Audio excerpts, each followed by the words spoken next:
All right. Well, good morning. Thank you for joining us at our first virtual roadshow. Today is Tuesday, July the 16th, 2024. This is our first contract roadshow for the virtual roadshows of our tentative agreement that would be data ratification August 14th, 2024. All right. Well, thank you all for making it through to the Q&A portion. That concludes the formal portion of our presentation, and now we will open the questions up at this time. We have a lot of questions already submitted. I think it's just shy of 50. And so we'll do our best to get through them. Brian, if you could take it away for us. Thanks, Jeff. The first question is, what was the main reason the negotiating committee agreed to present this TA for members' review? I will take that one. Okay, the main reason. So could you repeat the very last part there, Brian? Was it to release the TA? To present this TA for members' review. Okay. Well, technically, the negotiating committee does not present the TA for review, or we don't make that decision. That's the MEC. So you're voting, members of the MEC, the LEC presidents vote to release the TA in order for you to review it. But I think the question really is not so much about the mechanics of that, but why did the negotiating committee conclude the agreement? That is what would seem to be a simple question. It's actually a very complex answer.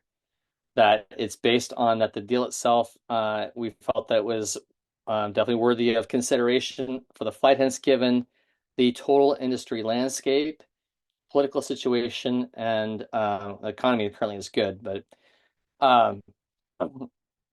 we can get into maybe the more specifics if there's more follow-up questions about this. But we have presidential election approaching, so it's unclear what would happen with the presidential election, and the presidential election does influence greatly the direction of the National Mediation Board.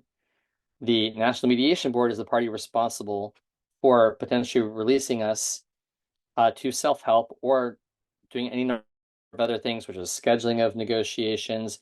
They could put us on the shelf so where they would not schedule more negotiations until we kind of sit out there for a while. So the NMB really does steer negotiations. The White House definitely has influence there. Additionally, it's congressional elections. Congress funds the National Mediation Board. So all this is saying that the political picture is murky. We're in a good position right now, but we're getting, like, as you can see, politics are already heating up. A lot of things have happened in the last week.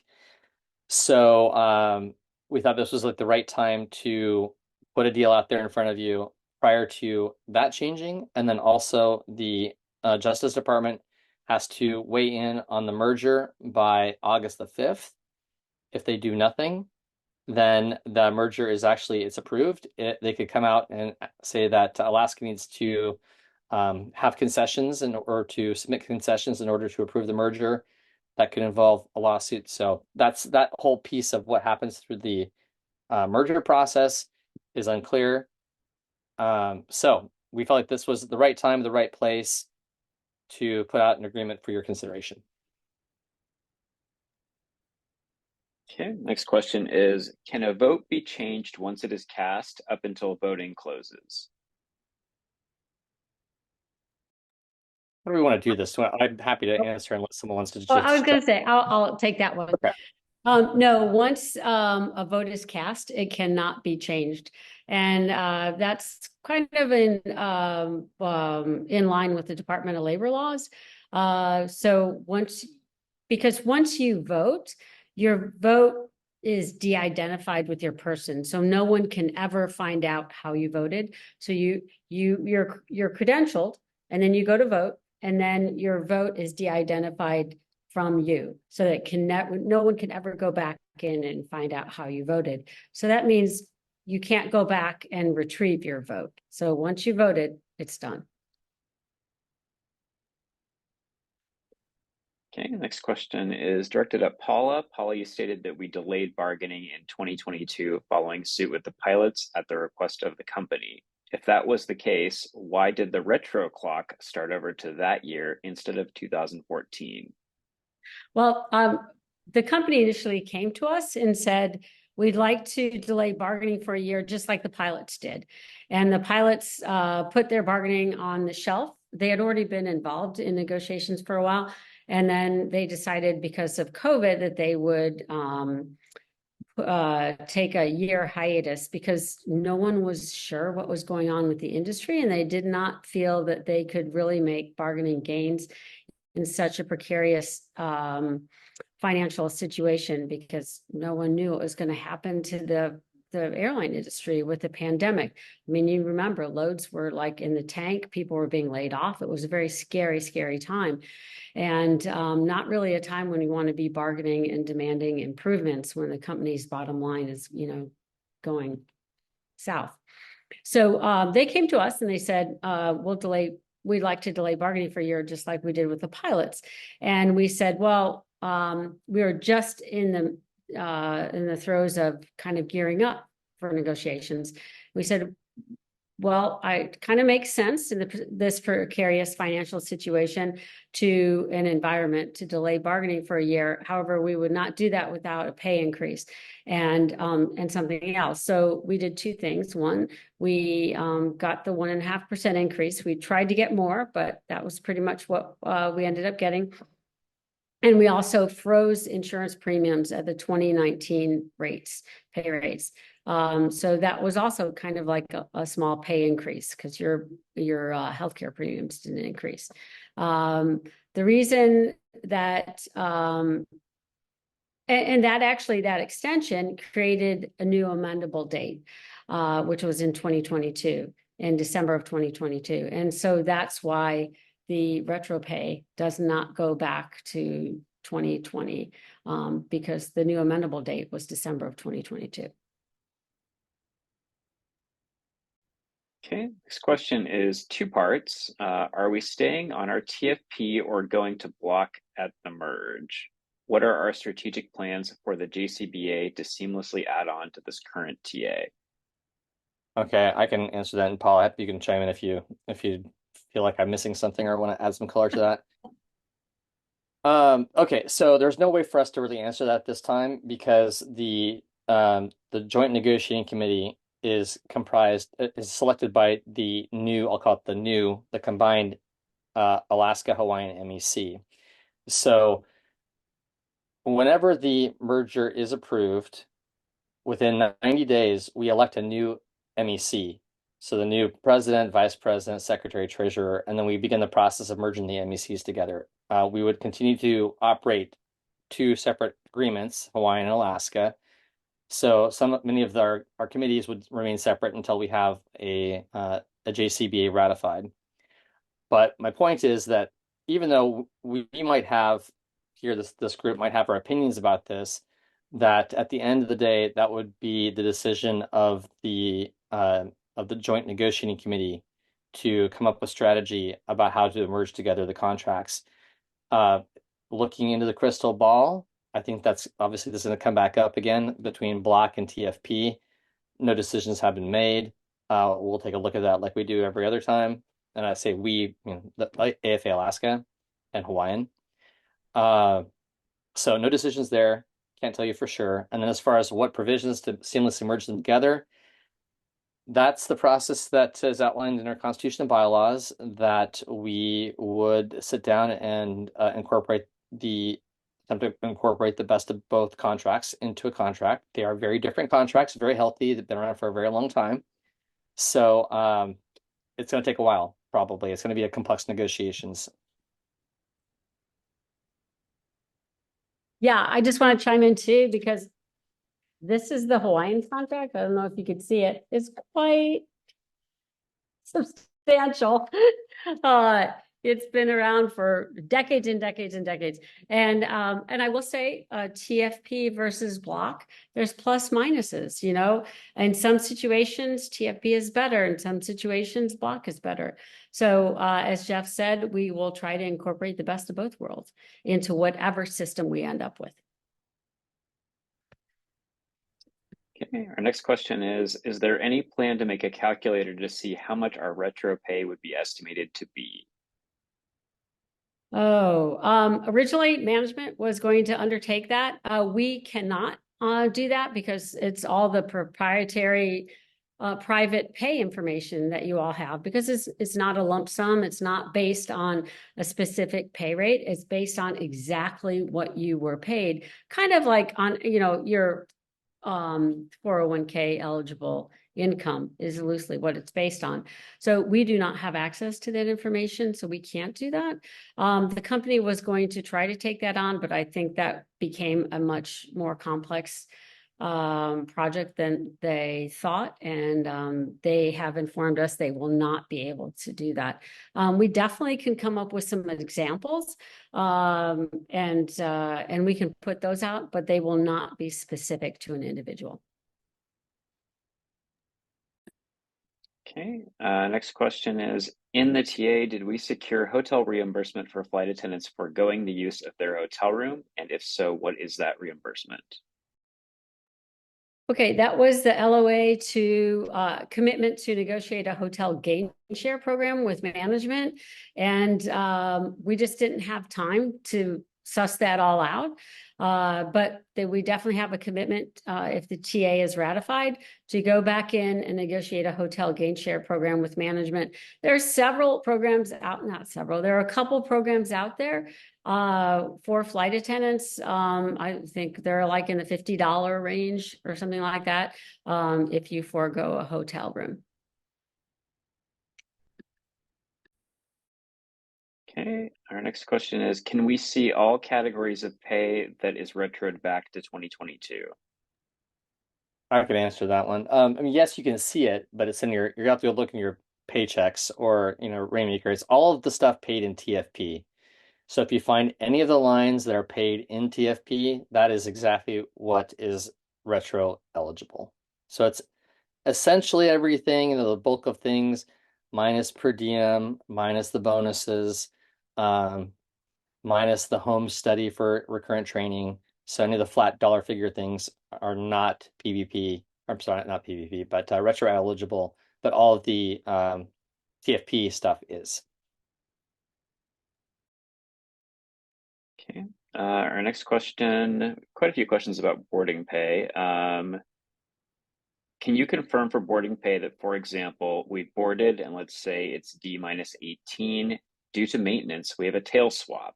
We deplane and then board on a new aircraft. We still only get boarding pay once? Question. No, we get boarding pay twice for that. Okay. Why are we not getting 0.75 TFP for boarding? It wasn't explained why it was divided by 2. Okay. So 0.75 is actually, okay, now I understand what they're saying, the 0.75. That's 3/4 of an hour. So let maybe back up a little bit. Jeff, before you start, can I just put it, there's some confusion because Delta is paid for boarding at 50% pay. I know you were going there. I'll let you That's right. continue. Go ahead. Sorry. Go for it. No. Go. Oh, okay. So Delta is the only other carrier that that has boarding pay currently. So their pay is based on, of course, because they're in block, it's on block hours. The way they currently pay boarding pay is it's the prorated portion of an hour that they do boarding at half of their boarding rate in block hours. So let's say some of the aircraft is 40 minutes. So 40 minutes out of an hour would be 2/3 of an hour at half of your boarding or half your rate, which is basically the equivalent of 1/3 of an hour at full rate. They're the same amount of money. What we did is took that same calculation of the idea of the prorated portion of an hour. So for our boardings, it's 45 minutes, which is 3/4 of an hour, which is 0.75 TFP, or sorry, 0.75 hours. So 3/4, 0.75. We multiplied that by 1.11 TFP per block hour. That gives you a block hour equivalent in TFP, which is 0.84. We could have done that 0.84 at half of your pay rate, but we decided 0.42 at your full pay rate was much easier for flight attendants to understand because we actually don't get paid anything in a half rate currently. We thought it would be very challenging for everyone to wrap their heads around. We do get that. So when you get paid time and a half, we have some of those half premiums, but it's always when you're paid at least one times plus another half again. So just for ease of like adding it up, 0.42 at full rate is what we developed. Right. And you actually, in comparison with Delta, you get paid for 5 minutes additional over Delta, and your pay rate is higher at every pay step than Delta under the TA. Okay, next question is, why two separate banks for sick, even if the state of Washington has requirements? Why can't it all fall under one? Yeah. Okay, so I can answer that. So under Washington state paid sick leave law, the employer is not required to, if they have, first of all, they are required to at least do 1 hour for every 40 hours worked. So you gain 1 hour of sick leave for every 40 hours worked. We actually incorporated 1 for 30, which is Oregon state sick leave, which is a little bit more generous in terms of the accrual. So that's why it's the 1 for 30. If an employer under Washington state law provides a more generous accrual than the state requirement, they're under no requirement to protect the overage. But if they do put them into one bank, then they are required to protect all of it. And at the end of the day, Alaska Airlines sees that as like, it's sort of like our version of the 480 or maybe the 10.5 hour duty day, that they are absolutely opposed to protecting our full 1 for 10 accrual. For example, if your full 1 for 10 was protected, if you have a flight attendant that had, say, 850 hours for TFP in their bank and now it's fully protected, you could, at 85 TFP per month, call out for 10 months straight with absolutely zero things that happen to you, and the company would have to essentially eat that operational liability. So I know that for some of you, probably think, well, that's their problem, but the reality is that you can't continue to operate a business like that. So at the end of the day, they were institutionally opposed, and we were forced to deal with having to do two split banks or two banks because one's the state bank protected, the other one is the contract bank. I'd also like to point out that our accrual is one of the highest in the industry as well at 1 for 10.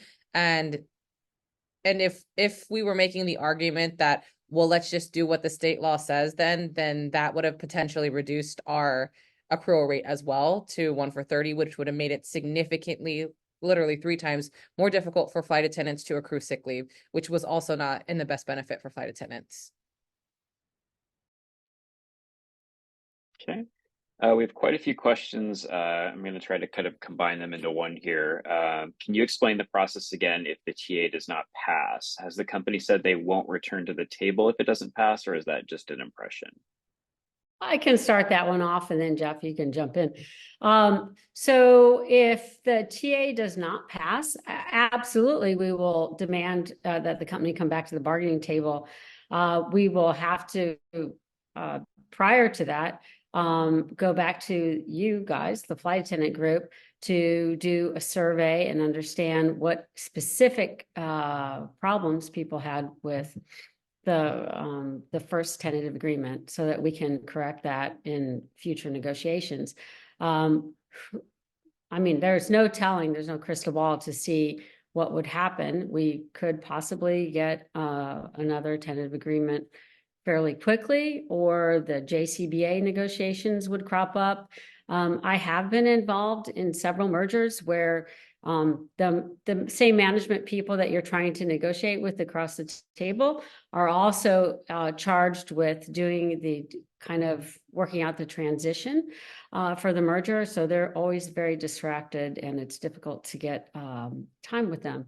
But obviously, we would definitely try to go back and get another tentative agreement, because going into the JCBA negotiations, we absolutely have to elevate the pay rates and other contract provisions in order to go on a more equal footing with Hawaiian in the JCBA. Otherwise, we spend so much bargaining capital bringing Alaska up to Hawaiian and then both carries up further than that. So our goal would be to get another tentative agreement on the contract prior to going into JCBA. Yeah, and just to flesh that just a little bit more, it would strategically, it would be better if we have call it two bites to the apple. One, if we have a contract under our belts that's the AFA Alaska contract, and then two, under JCBA negotiations that we can merge together the Hawaiian and Alaska agreement. So have two in a fairly short period of time. So two opportunities for improvements.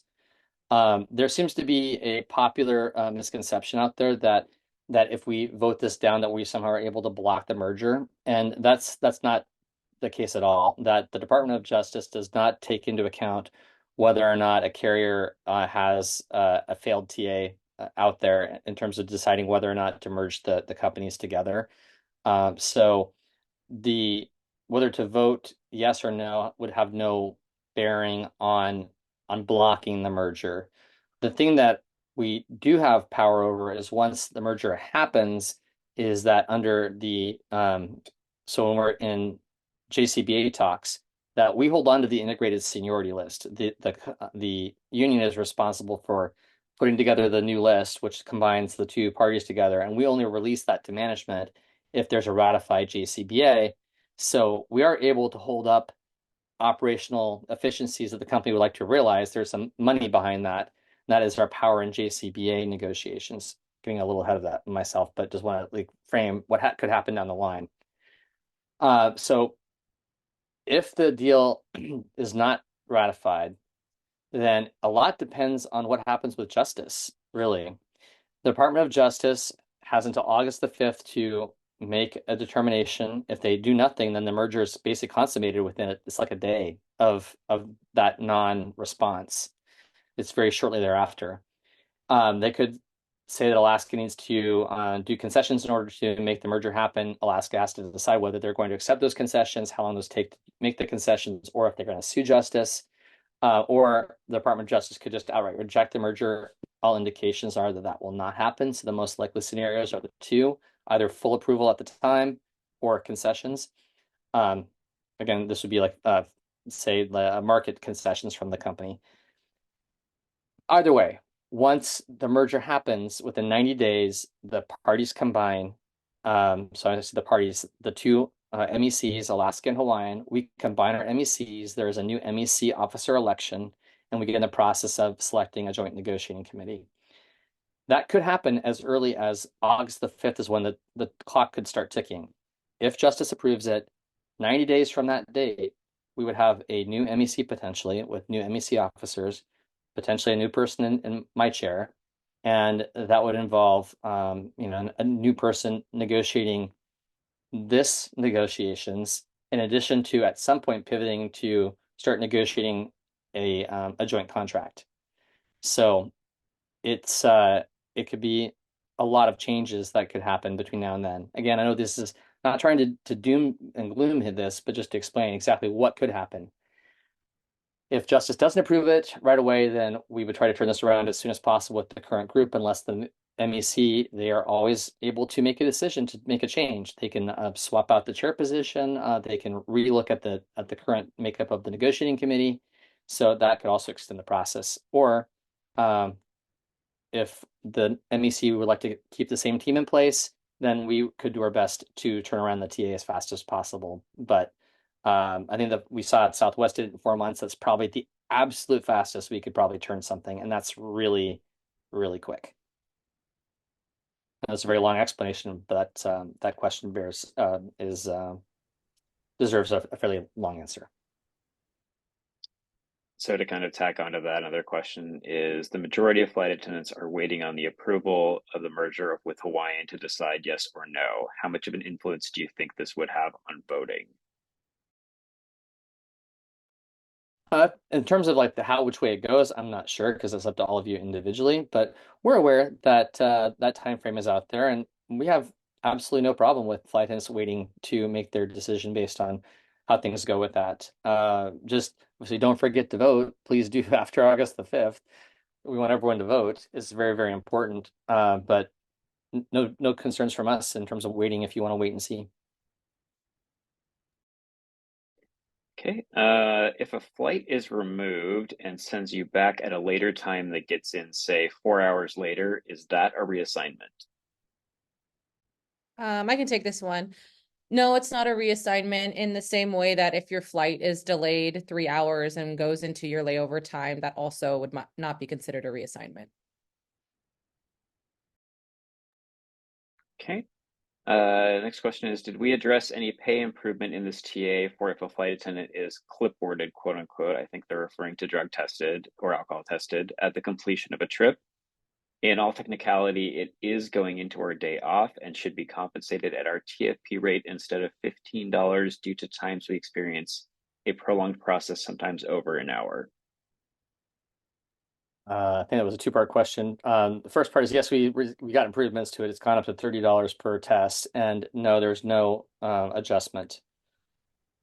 So that's the position of, as far as we know, that is industry standard, that there's not duty adjusted for drug testing. But the flight attendant can still access all other parts of the contract, including FRMP. So if you feel fatigued, you can restore your full 10-hour rest. If the wait time for the Uber exceeds 60 minutes, you can access the 0.75 TFP for transportation. So there are other parts of the contract that are accessible when the flight attendants are experiencing this type of inconvenience. Let's see. So regarding insurance, in order to end more misinformation or miseducation, this is directed to Paula. Can Paula please elaborate some more on how comparing percentage increases in pay and premium, quote, not being equitable, unquote, form of comparison? Please help us to correctly compare this. I feel like there is so much misguided talk on this. Yeah, thanks very much for the question. Yeah, my concern always is when people say, "Oh, my insurance premiums are going up 5%, and I only got a 5% increase in pay," so they cancel each other out. That's far from the truth, or the actual situation. And so you just have to make sure when you're talking about a percentage increase in premium that you're doing a percentage increase of what the actual premium is, which is a much smaller amount than, a percentage of your pay. For example, I know that on our website, we have a great example, or several great examples on insurance premiums and how much increase in pay you would get, which is like thousands of dollars, compared to what the premium increase would be, which is sometimes $25 a month. So when people think about, oh, I have this big percentage increase in insurance premium, that's actually equates to a small dollar amount, or a smaller dollar amount than what your actual pay increase would be.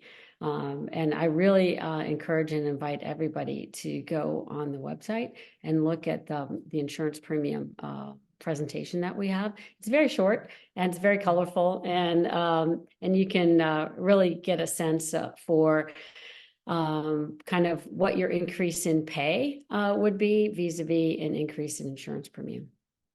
And just to add on that too, whenever you pay your insurance premium, it's a one-time payment for that month. So you might have a 5% increase, and it's the 5% off of, it's cost share related, and it's a one-time payment. Whereas if you have a 5% raise, which our raises in initial or not, that is per TFP that you're working is the equivalent of that raise per TFP. And you could do that so many opportunities throughout a month. So it's really in no way, shape, or form an apples to apples comparison in terms of equaling out or canceling one another, et cetera.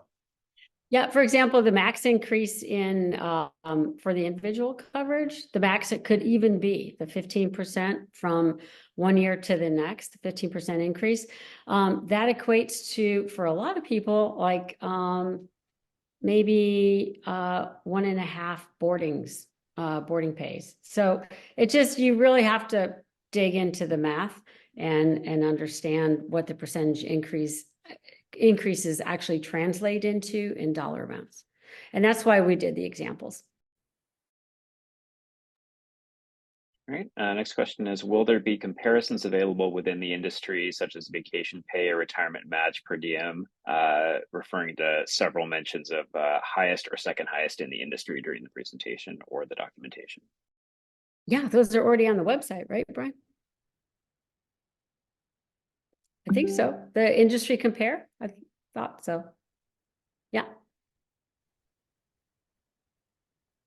Okay. Next question is, for the I sick think I leave sent everybody. changes, what's that? I think I sent this to everybody. The industry compare link is in the chat. Thanks, Jeff. Yeah. Next question, for the sick leave changes, you mentioned that our current contract is not compliant with the law. What is it about our current sick leave that is not compliant with state law? Okay. Yeah. So several components. One is that we receive discipline on what arguably should be at least partially protected sick leave, or that you can receive discipline for such usage. There's also several, depending on which state you're in, there are several instances where, like say, prefer preventative care, that you should be able to utilize your sick leave for just going to the doctor. And that is not currently provided for, at least not in so many words in the CBA. We think that management's been kind of looking the other way to a certain extent on that, just try to avoid any state law violations. But anyway, there's a number of protected sick leave usage scenarios that are not being adhered to. The protected accrual is not in place, so you have to have it clearly indicated which sick leave accrual is protected and which is not. We currently have one bank, and so that is not compliant. That's just a short version of what is fairly complex when you start overlaying the various state laws.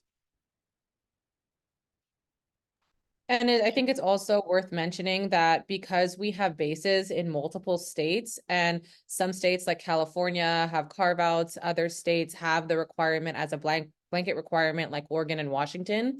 What the committee attempted to do was really scoop up the best of all the provisions under all of the state laws in order to make this package. So that's also something to consider. I think that people have been asked, well, ground people like CSAs are run a certain way. It's actually different state by state based on the work group. So there isn't actually a general application. And we just have a different type of work that we do because we are in the air and we have multiple bases. There's a different application that we are attempting to secure genuinely, and we try to do the best of all of the state laws.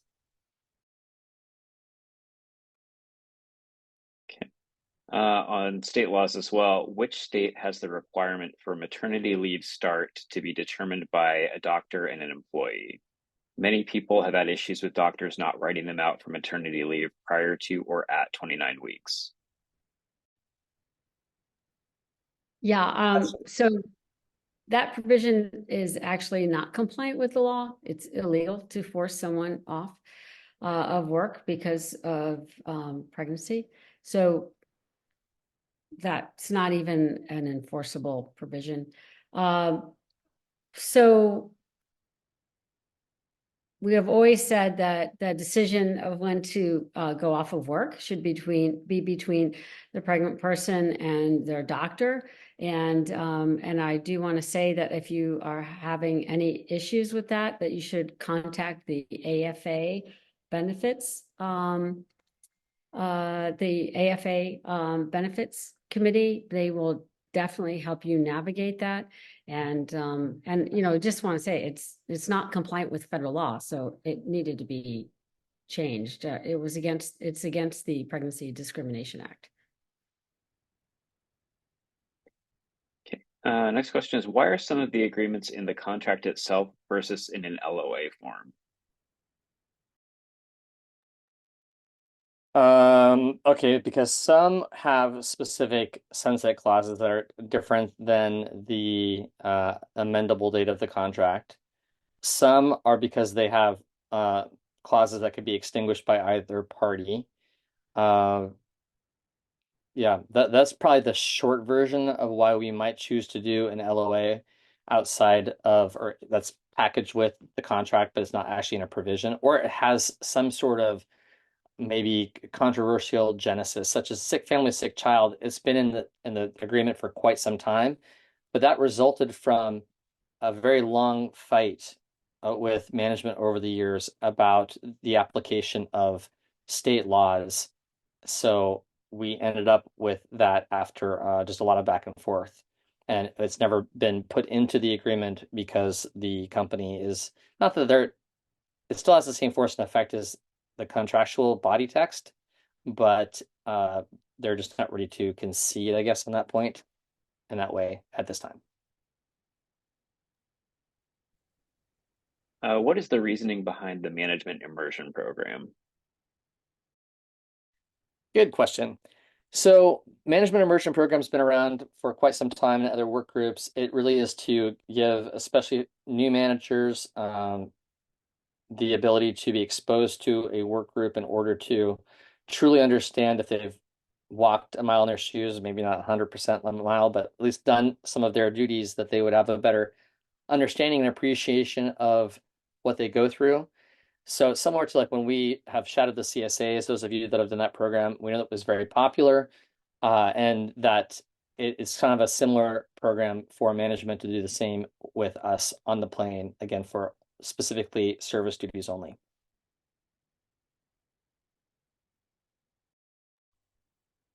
Okay. When using sick leave to coordinate on a leave of absence, which banks can you use? Either.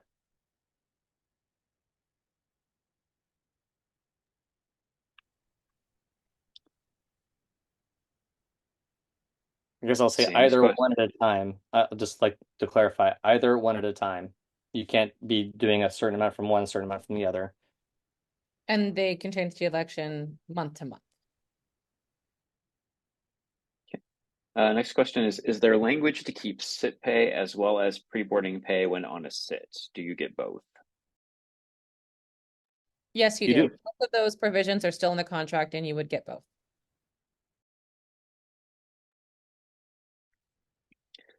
All right, next question. Why let go of the 4 quarters for the sick time for the point reduction form? I know it changed to align with the state sick bank, but it isn't favorable for us in the perception of this question.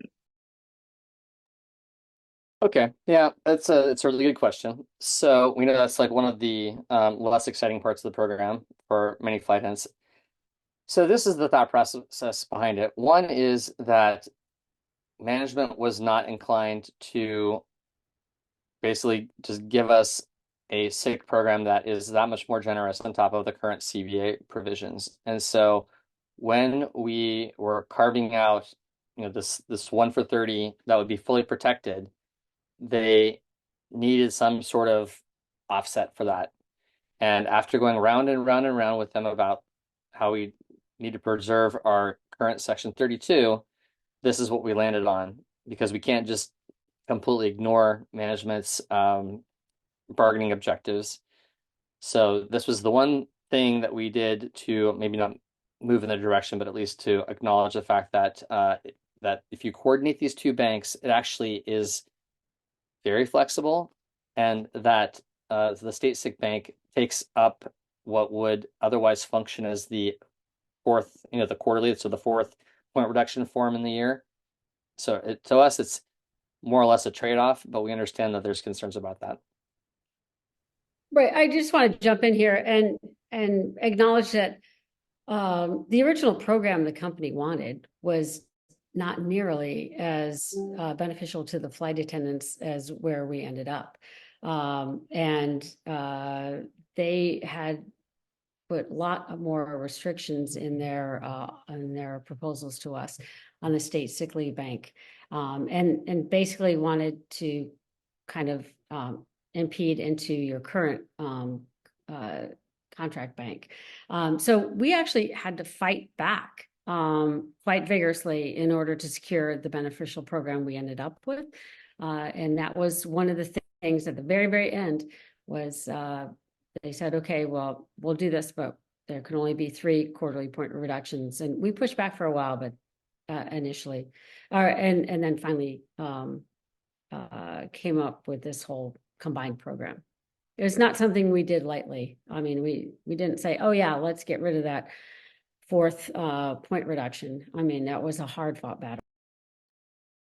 I think something to take into consideration as well is that when using the state bank, you still have all the provisions in the CBA available to you as well, including calling in well and a whole bunch of other sections that are in sick leave. And I think that it's also a good opportunity to reread that section thoroughly and understand that there might be a lot of mechanisms that people aren't affording them the opportunity to utilize under the CBA. One thing that I think is a very strategic gain in that sense with the 2 banks is that you have up until the end of the next sequence to switch banks. So if you've made a selection for your current absence, and for whatever reason you decide, no, I want to like pivot to like this to using the other one because either you've called in well or maybe the absence is longer than you anticipated, then you can do that and be covered under that bank instead. Currently, when we have premiums added to our trips, such as getting paid 1.5 times for getting converted from deadhead to working, we have to add it into Rainmaker to ensure we get paid correctly.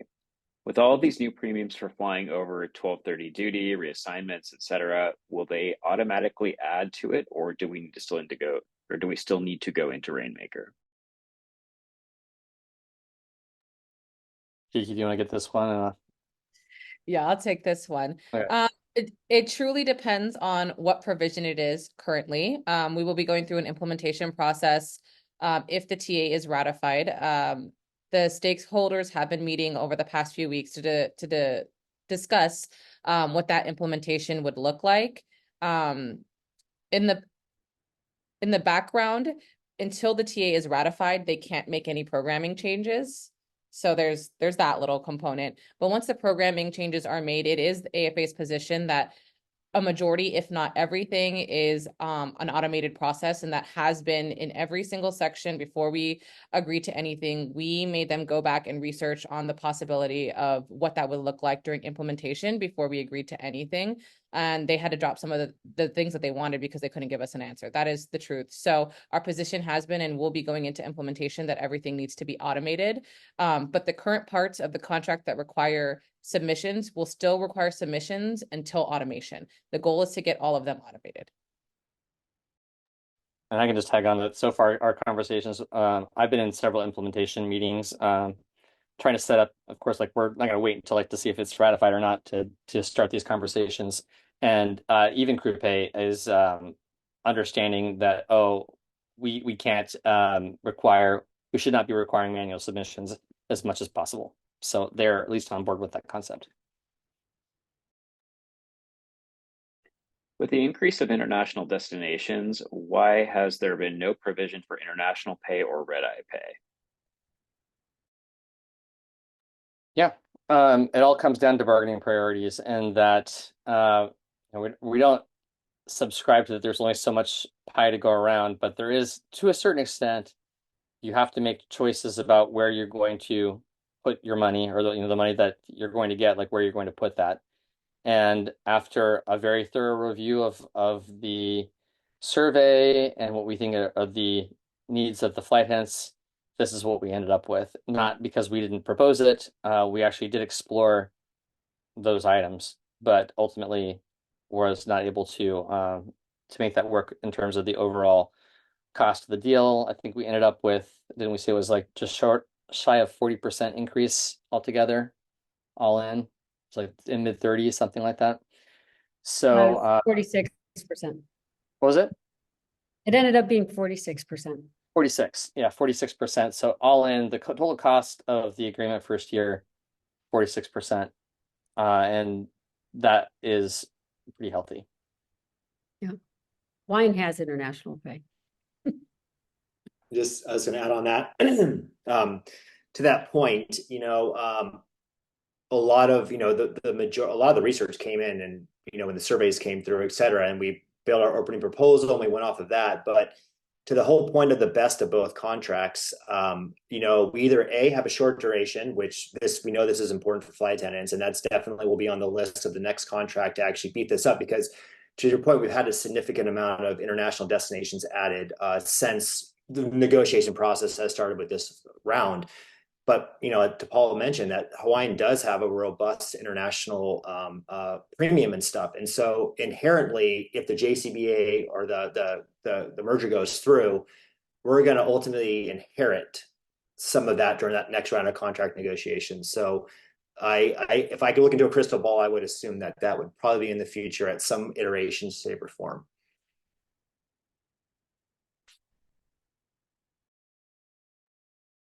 Okay. Okay. Next question. Just real quick, Brian, I just want to flag the fact that we're at 1 o'clock Pacific time, so this has been a 3-hour presentation. We will continue. We talked to the committee about this before. We've cleared our schedules for some time, but based on the number of questions, I'm not entirely confident we'll get through all of them, but we'll do our best to answer a few more, and then we'll see where we're at. Okay. Will the company still pay for initial uniforms? It looks like that's been struck from the contract. The company will continue to pay for initial uniforms. What happens in that section is that we incorporated the LOA for uniform allotments, which should be further down in the document if you continue reading.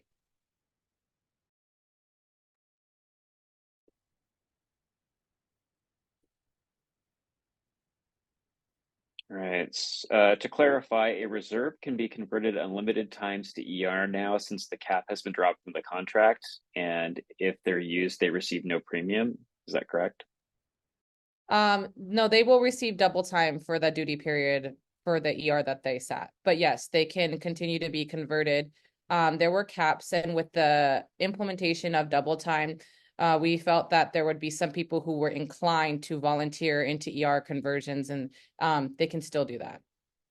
There's no separate identification between volunteering and non-volunteering, but for those who are enticed by the double time, we're not restricting how many double time opportunities they receive from crew scheduling.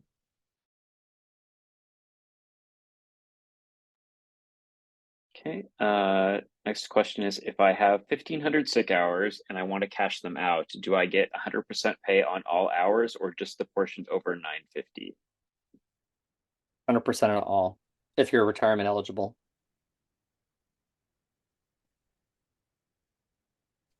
And after June 1st or January 1st, 2025. On this, no, retiree on sick hours. No, this is like on the 1,500 on the bank. So for a retiree. Okay. Yeah, it's just an improvement on the existing provision.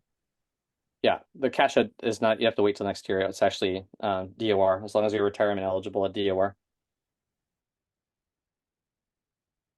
In regard to sick leave, what happens if someone lives in California or any other state? Does the 2-split bank still apply?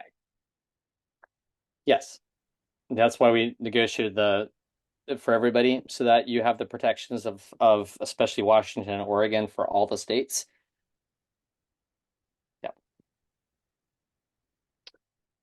Why was the retro pay divided into 3% and 6%? Yeah. So our amendable date was December 2022.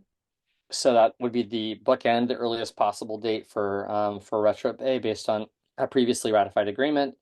It's the exact same calculation that was used for the Southwest retro, except that we counted this not as we counted this as retro rather than a bonus. So it's actually withheld at a regular employee payroll withholding rate versus believe Southwest. So there was initially some concerns concerns about it being withheld at the bonus rate, but the reason that Southwest was a lot more is because they were out there negotiating a lot longer than us. So yeah, 5 years. So that's why it's 3% compounding, and theirs was 3% compounding. That's why it's 6.1. I think it was like 9 point, mid 9 point something, and then 12 something, because those are compounding. So 3%, compounding 3%, which is 6.1%, and then the actual pay raise which has been backdated to May. What happened to the longevity pay? It was incorporated into the step rates, so in the actual pay rate for years 16 and above, which ended up being years 14 because we collapsed the scale. And then it remains the same for years 20. So essentially we dropped out that initial dollar and that rolled that into the pay rates. So you're getting paid that on all of your TFP, not just work TFP. It includes pay on sick leave and vacation. Next question. Are you going to publish the Q&A transcript to be viewed later? Yes, we are. What happens if the contract is voted down? What is the timeline for renegotiating and the process? Can you please explain again and what can happen? Will we have to wait to renegotiate?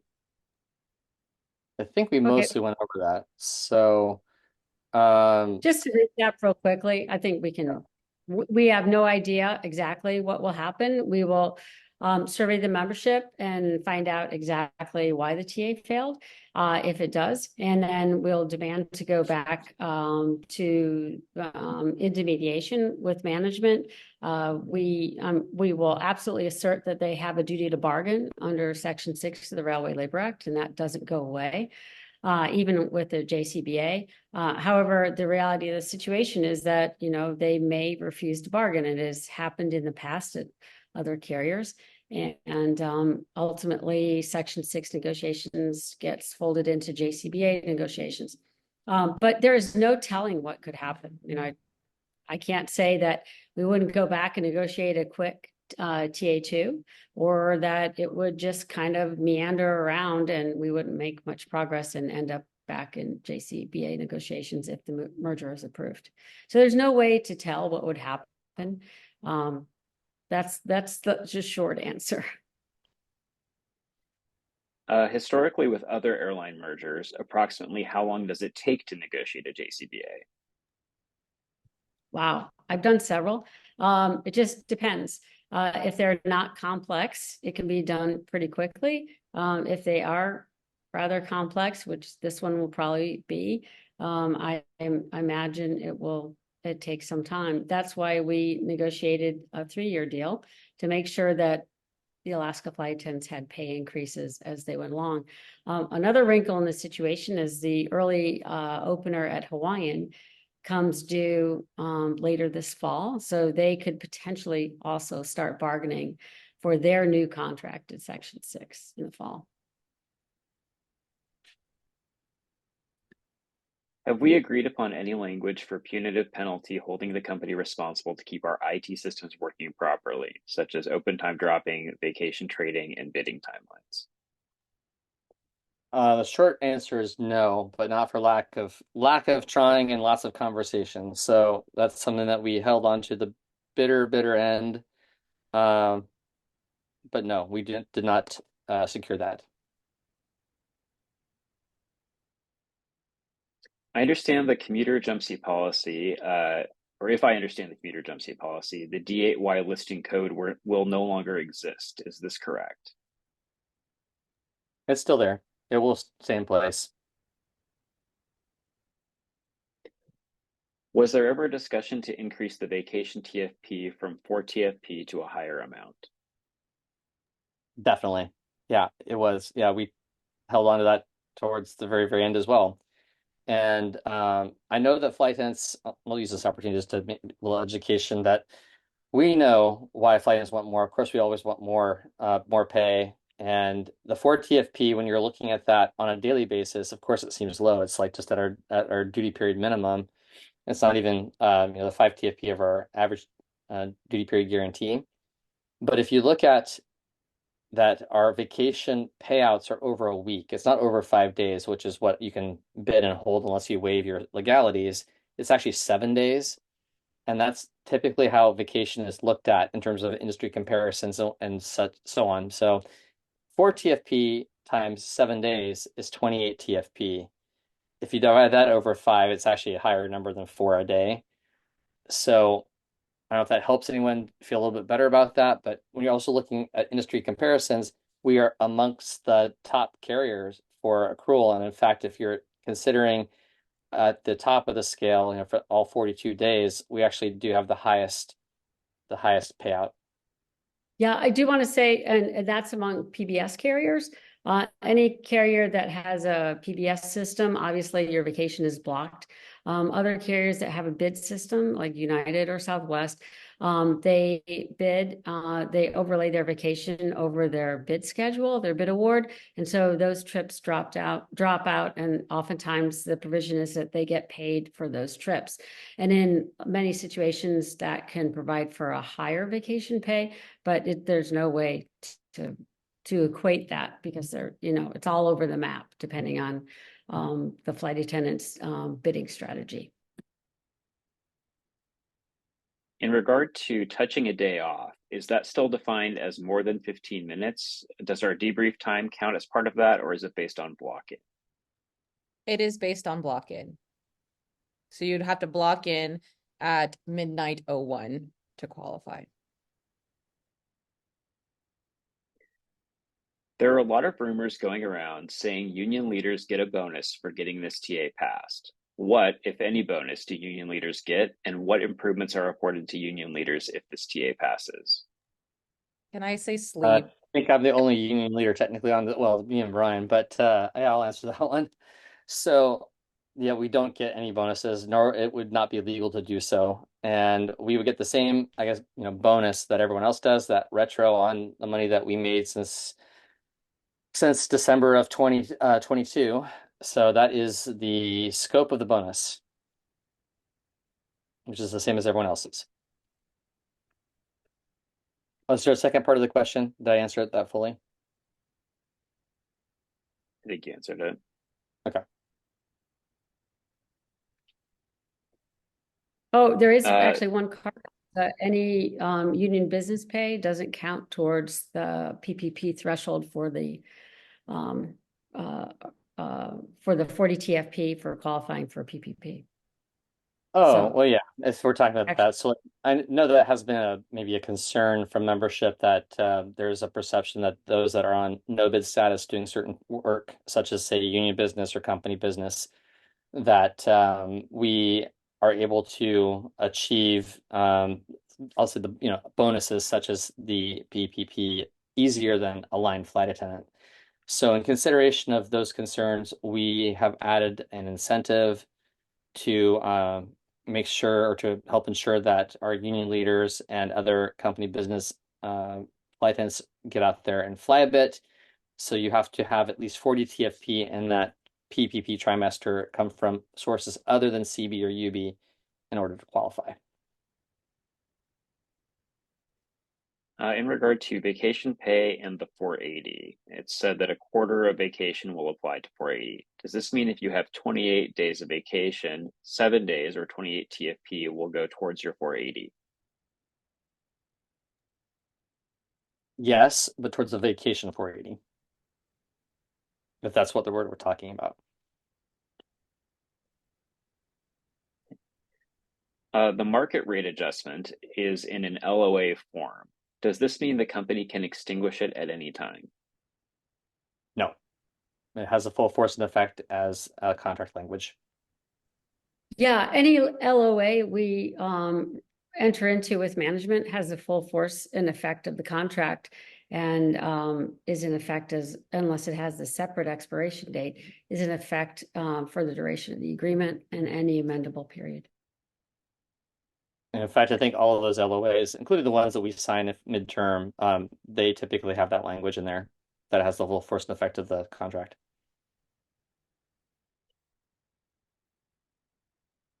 Does the boarding pay in your pairing count towards your line when bidding, or is it like sick leave and doesn't count towards your line? The boarding pay does not count towards your line build during the PBS bidding process. And again, this is what we wanted to reiterate, that if you are going to work and working those boardings, the value of the boarding is automatically going towards your PPP since it wasn't included in line build. Right. And also to pile onto that, it doesn't, it is paid above a reserves guarantee. So it doesn't count towards the LTFA or reserve assignment list, TFP. A couple of questions about the verification period for state bank sick leave. When referring to that, does that mean that that's something the company sets ahead of time for verification, such as November 15th through 30th over Thanksgiving, and essentially maybe the 15th through the 31st of December over Christmas? Can you explain more about how that verification period works? Sure. So it's maximum, it's 10 days. They could conceivably set it in advance, though they're not required to. It has to have at least 2 days notice, but there wouldn't be anything that would prevent the company from saying, say in October, we're going to set the 10 days being over over Christmas, but it's 10 days, not 15. I think some of those examples had more days that in the question, but it's 10-day maximum, and that would be 3 times a year. And again, it has to have a 2-day notice before the start of the verification period. And if you have any absences that you started prior to the verification period being announced, even if that absence transitions into the verification period, it is covered. You are not required to provide verification. So an example would be if you called out sick on December the 20th and you were out for 10 days and they made the announcement on December the 21st for December the 23rd, that 23rd, 24th, etc. are going to be verification days. That illness that you have going into those dates is exempt from the verification requirement. And it's Yeah, only for and those who also, utilize the state bank. That's also, I think, maybe something that's confusing is that it's only for the flight attendants who utilize the state bank. If you utilize the CBA bank, you're not involved in any of this. Additionally, the company is responsible for paying any charges that you incur for participating in the doctor's visits or going to go get medication or whatever, going to the ER. Whatever you had to do in order to meet this provision, the company would be responsible for anything that you spend after insurance. yeah, and also remember there are so many more uses to the state bank. I mean, it's not just for your own illness or a family member's illness. You can use it for a lot of different things, and those might be situations that you would use even during a verification period. And so as long as you get the verification, then you're fine. And also it's only if your sick leave absence was 4 days or more. So if you only called out for a 2-day during a verification period, you would be exempt from this.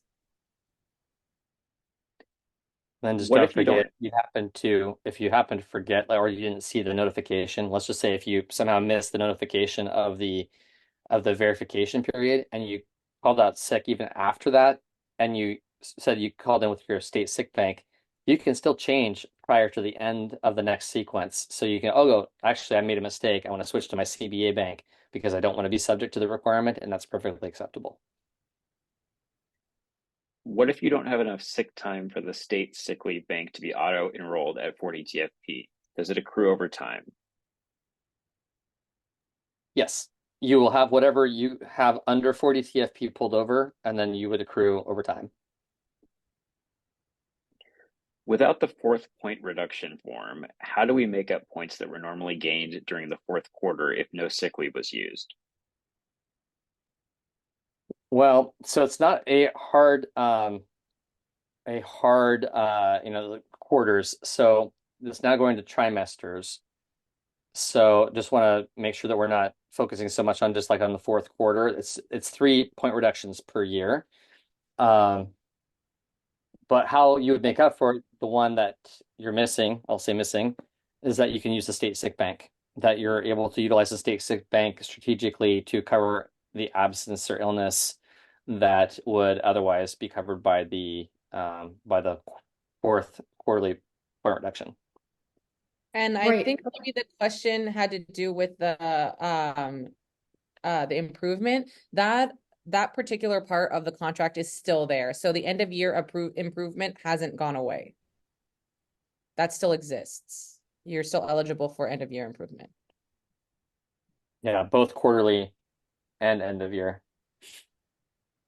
sorry, not quarter, end of year improvement. Not to mention, it's still the 18-month roll off of points. I mean, all that stuff, and then the perfect attendance for the quarters, and that none of that was touched. So you still have full access to all of that kind of improvement of your points. So a few additional questions about the funding of the state sick bank. This is a longer multi-part question. I understand 40 TFP will be taken out of my regular sick leave and transferred into the state bank. Is this an annual 40 TFP transfer? What if I don't use the 40 TFP within 12 months? Can I cash it out and transfer another 40 TFP? Does the state bank always have to remain at 40 TFP during a 12-month period? And is it an automatic 40 TFP a year transfer every year? Okay. Yeah, multi-part question for sure. Yeah. So it's a 40 TFP rollover. So the initial 40 TFP is just for this initial, I'll call it funding, but it's funding from your own bank. So the CBA bank, they take 40 TFP or up to 40. If you have less, then it will be less. But that will be moved over to your state bank.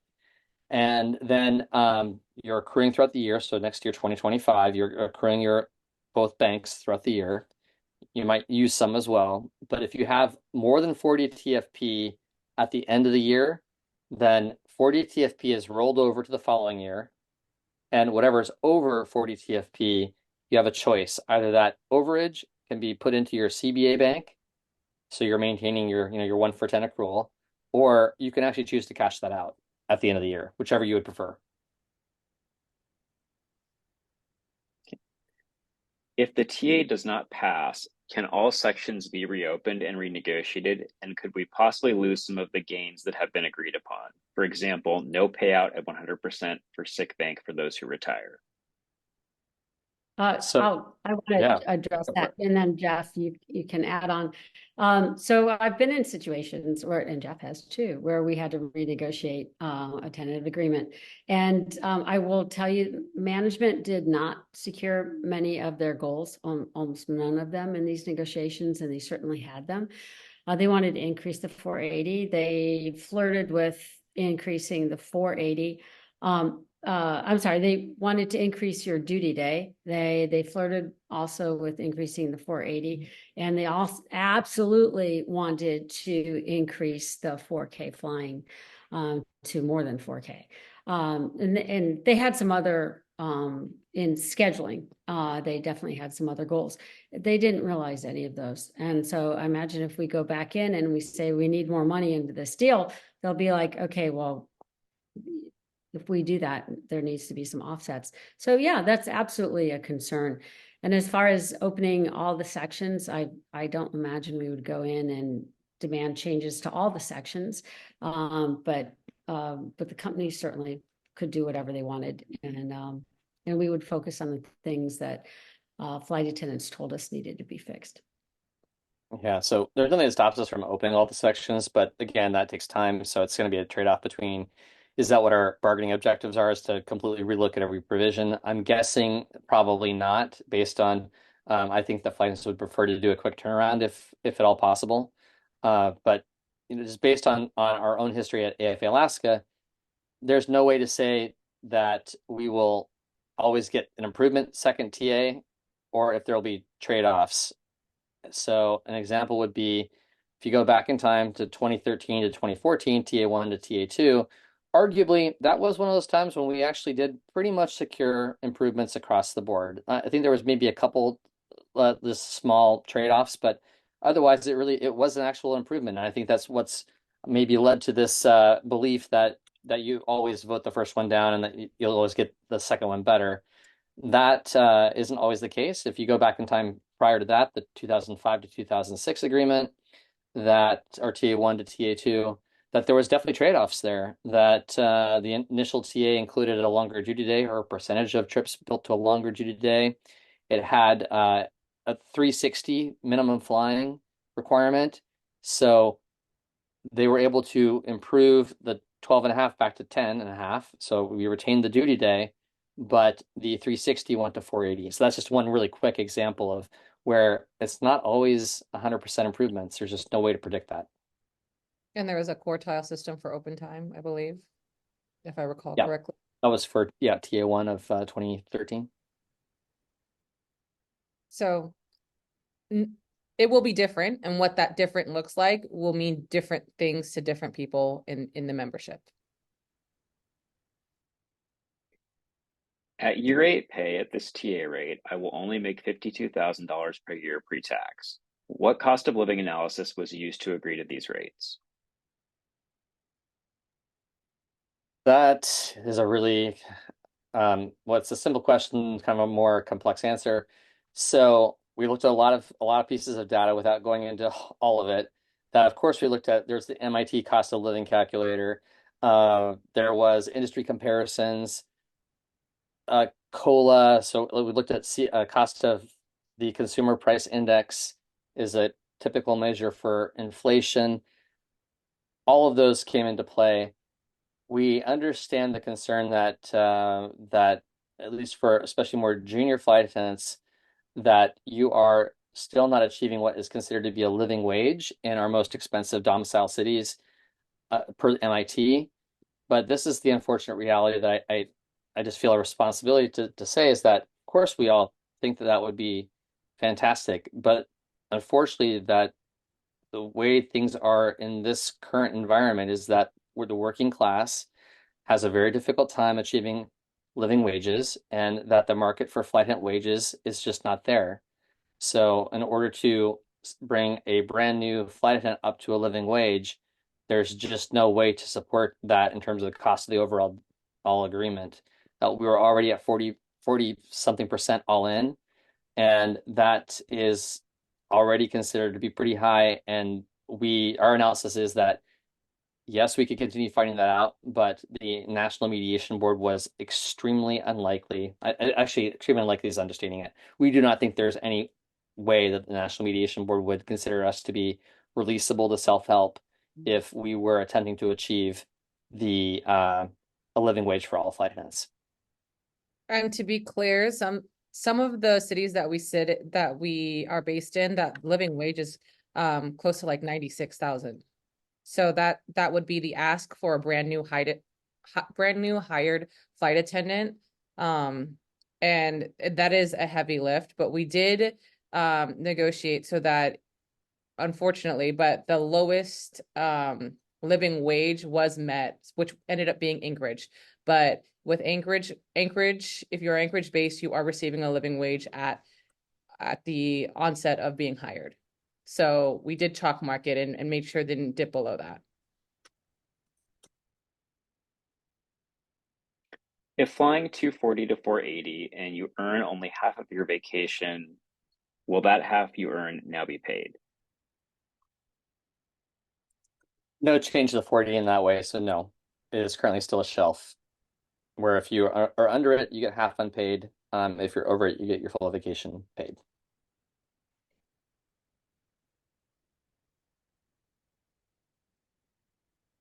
Can you give us a date when we can read the entire TA? Would love to do that. So we have been working nonstop on turning everything. I cannot give you a firm date because I don't want to be in the same situation where we were last night, where we had to basically disappoint everybody. We're working on it as quickly as possible. We have committed that we're going to turn a full TA out by the polls opening date, and we will do that as soon as possible before that. But I will not be able to commit to something prior to that at this point. What was the discussion leading up to setting or settling at the per diem rate? It's back to that the cost of the deal, we think 46% overall, all in, that we moved a whole bunch of different pieces around. We really wanted the higher per diem. We wanted to hire a lot of things. And there was no way to put all the pieces together, such as per diem, to get like a lot higher. Because actually per diem, surprisingly, just a few cents is a really big cost differential because it goes across all flight attendants for all hours. So we just weren't able to get there and still make the deal be in the zone of reasonableness, as the National Mediation Board likes to continue to refer to that fictitious zone. It was probably like one of the very, very, very last things that we massaged out. And in the end, also something to take into account is that the CONUS rates are set by the government. Those are set by the US government. We don't have any control over that. So even if we were to achieve higher per diem rates, I think it's really important for all flight attendants to know that once you're over the per diem rates listed by the government, you start getting taxed on it. So there is a bit of an offset on what you're able to achieve by increasing per diem rates. Just for full transparency, for people who think that it's just going to be a raw rate that they can just add non-taxable on top of their earnings. That's actually not going to be true as we start increasing per diem. Any portion that's over the CONUS rates will be taxed. Why was the number of steps decreased? That seems like a big money savings for the company in future years. And then second part to that question, as someone who's at top of scale and who flies 4Ks and transcons with very few boardings, where's the financial benefit? Actually, decreasing the scale is more costly to the company. They would prefer to elongate the scale. So it's actually has the exact opposite effect. And what was the second part? Oh, what's the benefit of the top scale? Yeah, for somebody who is at top of scale and flies mostly 4Ks and transcons with few boardings, where's the financial benefit? Well, that boarding pay is at least an additional, I mean, even at minimum 4.7, but it's going to be higher even for 4K turns and transcons will be higher than the 4.7. So it's probably closer to your 7 to 8% increases. So that's our analysis, is that between the pay increase, the longevity premiums, and boarding pay, that it's actually a healthy increase. And we didn't show the slide in this roadshow. Maybe review that again, but there's the slide that's out there about shows the boarding increases inclusive in there, and that's real money. Was it discussed about automation of jetway trades and being able to just trade the one leg the new flight attendant wants to fly, especially when it's the first leg of a trip? No, to be frank, that when we sent out the survey, that wasn't a desire or a highly rated request from membership. Again, if there's another opportunity to be surveyed, whether through 2A2 or JCBA, if it ranks high in the top 5 to 10, that's something we can look at. But in full transparency, it just doesn't end up ranking very high in the grand scheme of an entire contract. But yeah. Do the pilots have 2 sick leave banks? No, they do not actually. So that is a simple answer, but I think the question really is like, well, why not? And that is a much more complex answer. I can't speak on behalf of Alaska Airlines. So I will say that I'm going to preface this by saying this is our best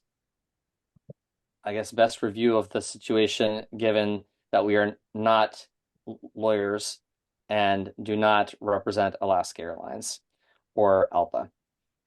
So I think hopefully that will satisfy AFA legal that I'm not getting myself into hot water here. Okay, so that being said, the pilots are paid in block hours. There's already there is case law on the books specifically about how pay is accrued and say protections for minimum wage and a few other items in other states specific to block hours.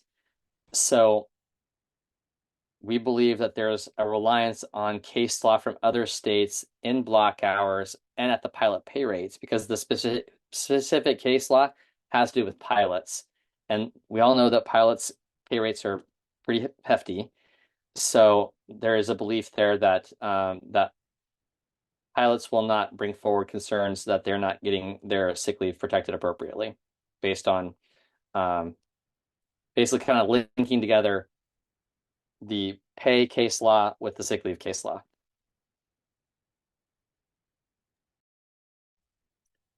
Would teledoc be an acceptable form of getting a doctor's note, or do you have to see a doctor in person? Teledoc would work.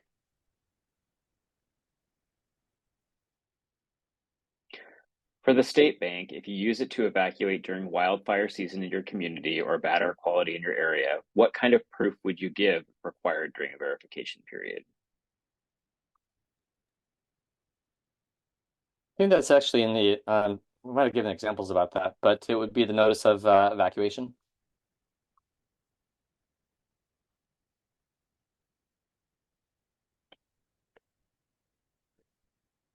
Regarding PPP, with trimesters being set at company discretion, there's a potential we won't see a first bonus payout until the end of the year if they decide to include October, November, December in each block.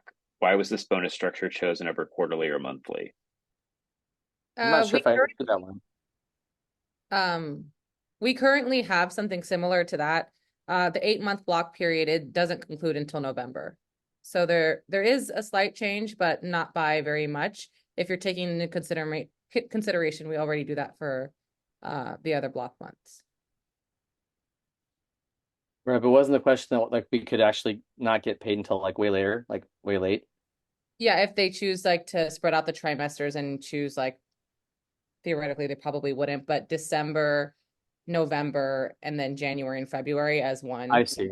They had to stagger like each month, like more or less like the PPP version of checkerboarding, I guess. Yeah, okay. If the TA passes, do we get 25% of our vacation credit towards our vacation bidding for 2025? Yes. What protections are in place to ensure we don't almost immediately go below industry standards again when other airlines come up with their own TAs? Yeah, that's the market rate adjustment that we are agreeing to negotiate that, whether under JCBA or if the merger fails a standalone. And the reason that we didn't do it this time is because it's boarding pay at the end of the day is what held us up, is that we're kind of forging ahead with on our own, that it's only Alaska and Delta that has boarding pay. And there is a desire from both parties, from the union and from the company, to be able to do an industry comparison. And that's the $1 million question: is how do you compare carriers that have boarding pay to carriers that don't? So the decision was, let's give it a few more months to see where potentially American ends up with this, and then we will go from there. Yeah. So, and also I think everybody can remember when the pilots got an 11% increase because of their market rate adjustment language. And we would have similar language also. So I know like Americans right there, right? Hopefully they'll get a deal. United is quite farther behind. But we don't know what's going to come out in the near term in the industry as vis-a-vis rates.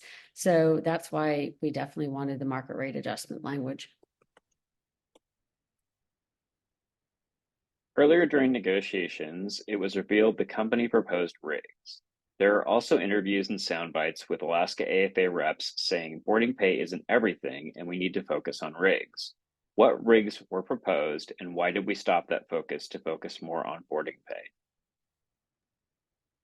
Well, okay, because we're asking about who proposed what. So I'll focus more on the union proposed rigs, which was essentially that we used Southwest as the template for their rigs, which are pretty much the top of the industry for everything. And that was what we initially proposed. We went back and forth. I can't even tell you how many different economic proposals there were involving different combinations of rigs. And they're very expensive, potentially, depending on which rig you go with. So it would increase the cost of the deal. When management proposed rigs at one point, it was called industry standard rigs at quite a bit below Southwest. And that at one point they did propose their version of block or better, but that also did not include a bunch of other things that we needed, which was the reassignment premiums, which are fairly expensive, increase to 401k. Well, they already had proposed a little bit, but we wanted more. So when you peel all these pieces together, there was no way to get the deal in a ballpark, zone of reasonableness. So there was a lot of trading of various pieces. Yeah, also to add on to what Jeff said, The company did propose what they called industry standard rigs, but when we actually looked at the analysis, they didn't really pay out that much over your current MPRs. And then when we proposed really significant rigs, which were costly and would have brought more pay, we actually did optimizer runs on those and to see, how that would pay out, because that's what you have to do in order to cost these things out. You have to actually do an optimizer run, and to see what the pairings would pay out. And what we noticed was very interesting. Layovers increased, but hotel costs went down. And we were like, that's really weird, because hotel nights actually increased, but the hotel total cost went down. And what we realized was that the layovers were much shorter and they were forcing flight attendants into cheaper airport hotels. So we looked at the quality of the pairings that were coming out of the optimizer, and the optimizer was trying to optimize away from the rigs. So it was creating really bad schedules. That was kind of an eye opener too. And I just don't want to like make it sound like that, oh, well, they were really expensive, so we just couldn't get them. That's actually not what happened. That was a component of that. Rigs are very expensive depending on how high the rigs are and how they're constructed. But at the end of the day, I think that flight attendants believe, or many flight attendants believe, that rigs is something that should be paid out all the time. And ideally, rigs actually drive behavior of the optimizer. When a carrier has a rig in place, the optimizer that builds the pairings will actually try to drive away from that. So it actually optimizes away from paying that rig, and it can change the makeup of the flying. So can be like what we'll call unintended consequences. We may think that a rig is the greatest thing ever, but when you actually put it in place, given our route network and frequency and all those pieces, that it might not be nearly as ideal as we thought, because it could decrease pairing quality, such as what Paul had alluded to, that it was probably driving hotel nights in cheaper places, which would be shorter layovers, maybe in not so desirable locations. So when we were looking at the total picture of like, well, which rig do we put? How much is it in here? This is the cost. We pivoted to boarding pay at the very, very end, because we actually really wanted full pay, ground pay. But we pivoted to boarding pay because it does pay literally on everything. Like every time that you go to work, it's going to pay. It's not even like you have to trigger the rig. If you board, you get it. So we decided that it was the most bang for our buck in terms of, if getting charged, that it's part of the overall line item of how much this deal costs. That was the best way to get the value into every flight attendant's pocket, is to put it into the boarding pay.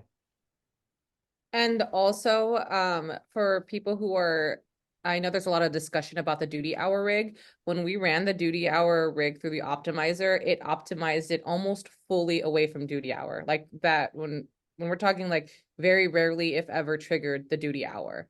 So that's also something to take in consideration, is that the thought is that, again, like if we have this duty hour rig, we'll be able to have it, but you just end up with pairings where the duty hour rig never triggered. And I think it's really hard to communicate the amount of time that we spent agonizing over those rigs. It wasn't like that we went in guns blazing, like asking for these big rigs, and then like the company was like, oh no, it's too expensive, we're poor, wah, wah, wah. And we were like, okay, it's fine, we don't need them. That is definitely not the case. That we went over so many different optimizer runs, trying to dial up, change the rigs, put different pieces in place to mix and match and see what worked the best. And this was the outcome after a lot of conversation and very careful consideration within the negotiating committee.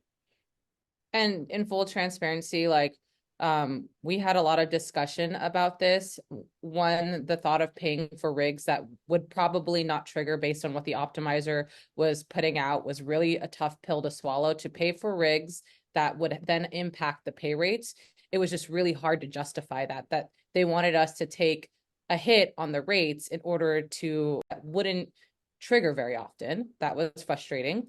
And then also at the very end, like when we were in DC, we did not fold on Block or Better or the ADG until like it was dark outside. We'd been in that cement wall for a very long time. So it was one of the last things that we gave up.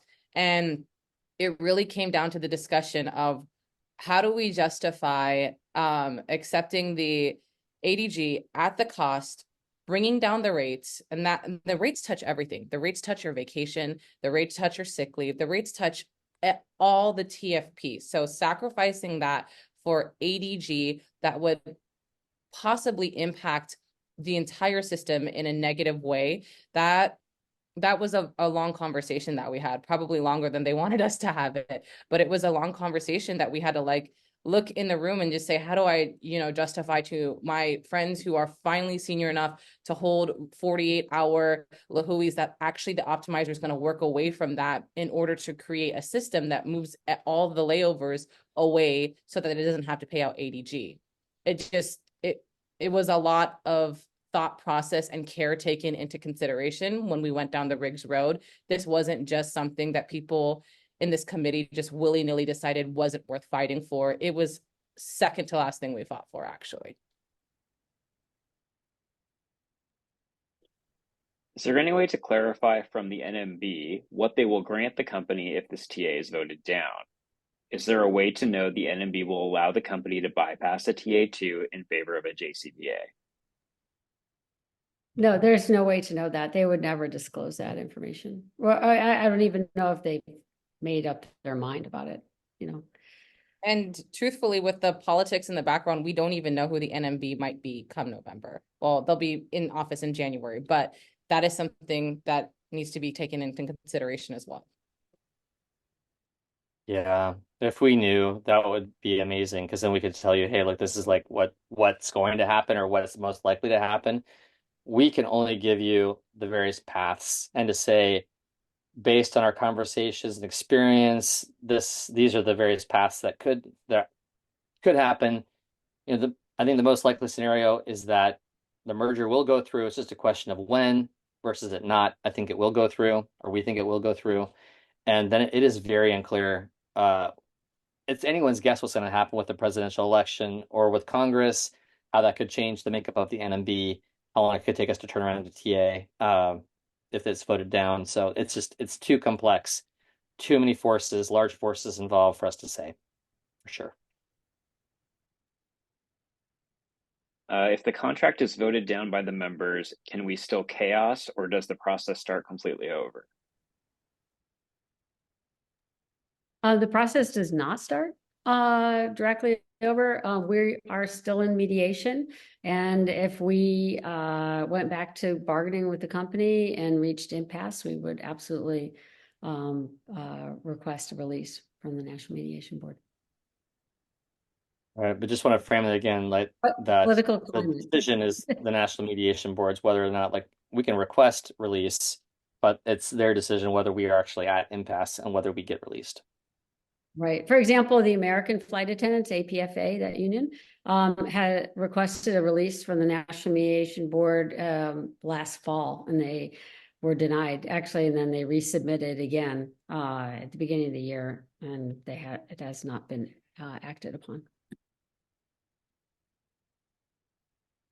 As a commuter, if there were seats available on my commuter flight and due to a cancellation on a different flight, my flight is now full, am I protected from points?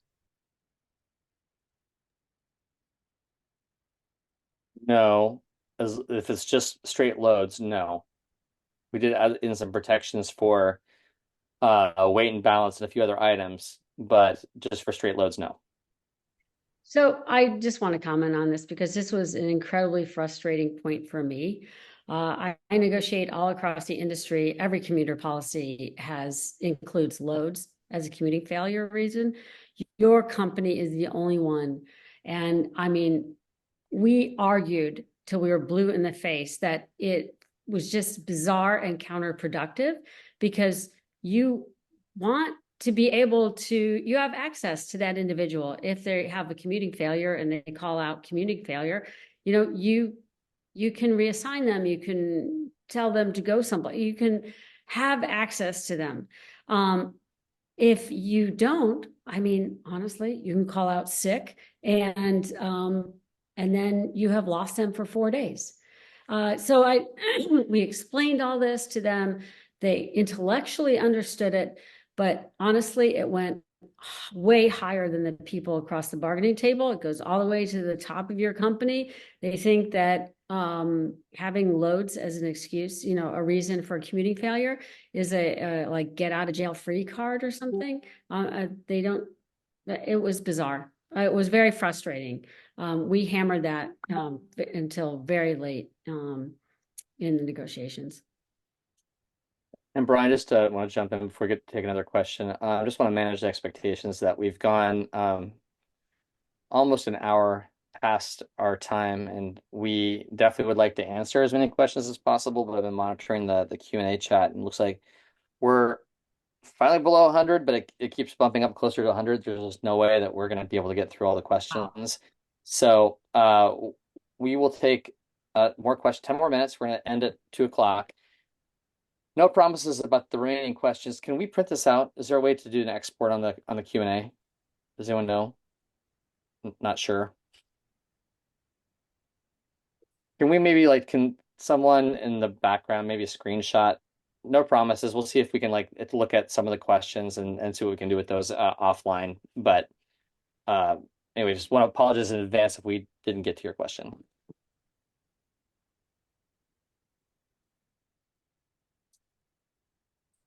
Can we change from retro pay to a signing bonus like Alpha did? Not at this juncture. And I'm not sure what that would do for us, other than But also retro pay actually, bonus, like tomato. signing bonus would be withheld at the higher bonus withholding rate. Granted, it all comes out in the wash and taxes at the end of the year, but it would be withheld at a higher rate. Why not give us 1 TFP for check-in and boarding for the first hour of work for beginning of the pairing, and then the partial TFP for subsequent boardings? Yeah, good question. Let's just say there was a lot of conversation about how to capture pay for all time, including ground pay, inclusive of boarding pay. Went back and forth. It's just not industry standard at this time. And so this is often with contracts, there are incremental changes where you improve upon the contract with time. And this is one of those where we think that boarding pay, although is short of our goal of getting paid for all time on duty, it's a step in the right direction. But recognize that it is not fully capturing all that time.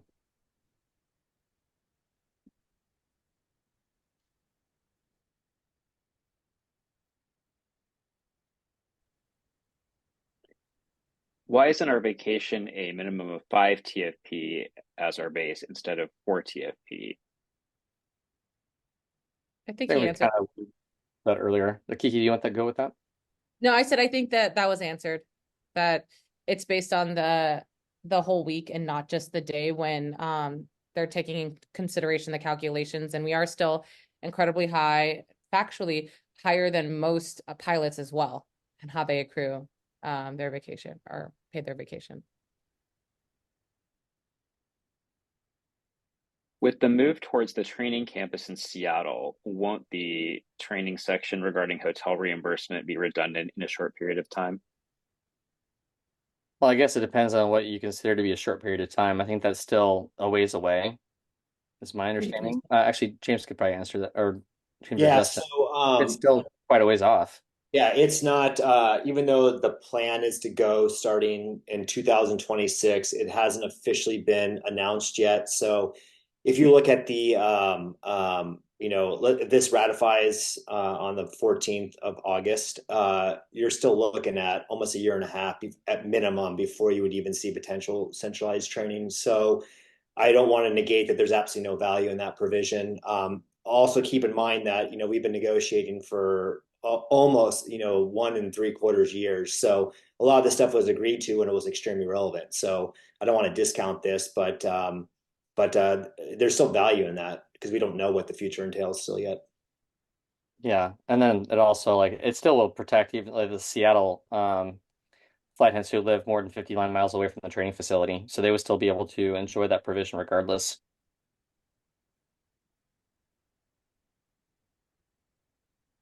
ERs haven't been allowed to self-assign. Has this changed, or is it just airport standby?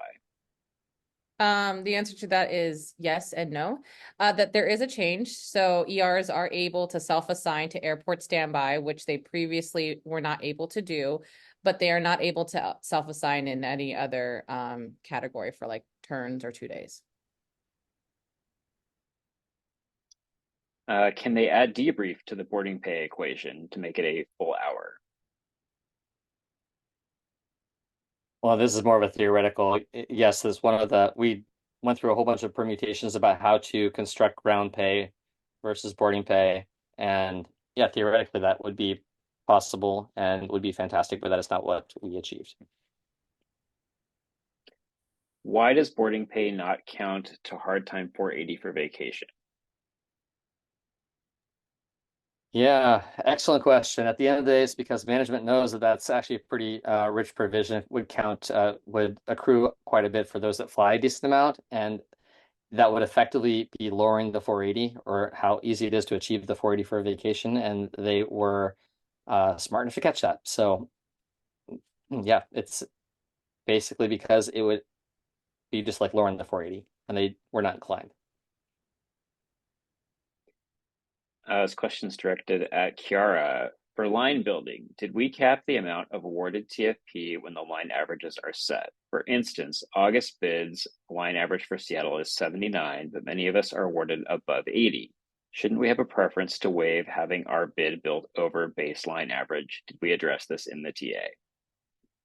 We definitely didn't address this in the TA. This goes back to another survey issue. It didn't come up high on the priority list. However, with changes like that, that's something that you can email into your scheduling committee chairperson and see if the company is willing to add a line in there. That's how we ended up codifying the 24/7, the ability to reduce down to 24/7 from 48/7 when you're on a when you're at domicile, I believe, is current. And then now we've extended it to RON. So those are things that the committees can actually work on for membership outside of contractual language if we believe that it's going to benefit all of membership. So for ads like that, that's definitely a possibility. It's not a hard no. It wasn't on the survey, and truthfully, because it can be held or it can be addressed outside of contract negotiations, that's something that we would love to just achieve through the committee, and then we can codify it in a subsequent contract. Is the miscarriage leave of absence only for second and third trimesters? If so, why wasn't the first trimester included? It's not leave of absence, it's the bereavement leave specifically. So you still have access to the entire sick leave provision, and you can utilize that sick leave provision however you choose to.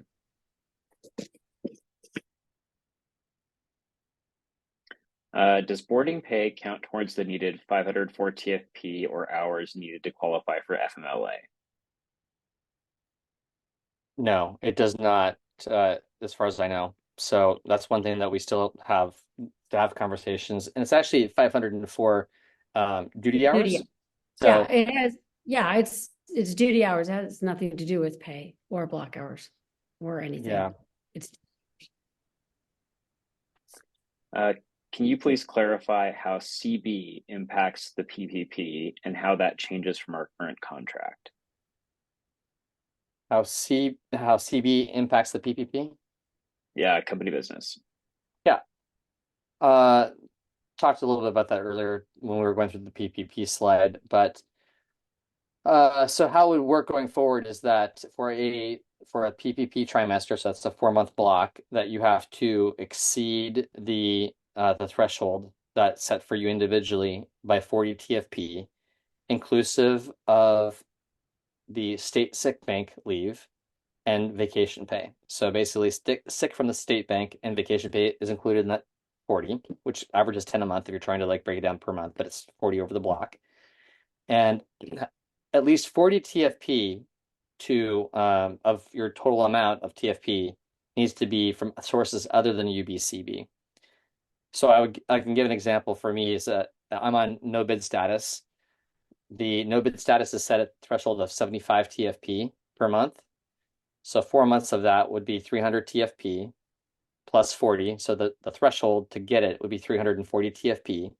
I can get there using CB, UB, state sick leave, vacation, anything that's in TFP of those categories to get to my 340. But at least 40 of that needs to be from sources other than CB and UB. So what I'm saying essentially is if I didn't fly, I would not be able to get the PPP. I would have to at least fly or have some TFP, a 40 TFP from other sources to achieve PPP. And conversely, if there was somebody who, like, let's say is a trainer and they had a split schedule where they had 40 hours of flying and then the rest was in CB or UB, that through the course of that trimester, as long as they surpassed their threshold by 40, they would qualify because that 40 that they received on that first bid month of flying is not UB or CB. As long as it's worked, they would be able to qualify. So if they picked up an extra shift or they chose to pick up a turn, like that starts bumping up your 40 that you need to have over the threshold. Okay, we are at 2 o'clock. Got 1 hour passed. Apologies that we did not get through everybody. That is a lot of questions, so we appreciate the engagement. No promises. We'll take a look at the Q&A, see what we can do about that. But right now, our primary focus, of course, is to make sure we get the remaining sections of the TA out so that you can read those. And then immediately following that, we need to finalize the TA. So that's everything is, you probably noticed from the draft that there's minor errors with, like, say, formatting or what have you. So we're gonna go through and fix those by next week, which is when the polls open. So that's our primary goal, as well as obviously doing the road shows the next 3 days or next 2 days. We have 2 more virtual road shows. So if we can, once we're done with that, we'll see if we can get to some of these questions. I want to thank you very much for being a part of the process. Stay engaged. Make sure that you do vote. The polls will be closing on August the 14th at, I believe it was 9 a.m. Pacific time, so we decided. Help me out, It's team. 12 o'clock Pacific, Jeff. 12 o'clock Pacific. Thank you very much. 12 Pacific. Don't wait till the last minute, please, because that is a recipe for issues. If you're going to wait till after the DOJ on August the 5th, that's fine, but don't wait until August the 14th to vote, please. Thank you very much. And you can find more information at contract2022.afalaska.org/TA. Thank you.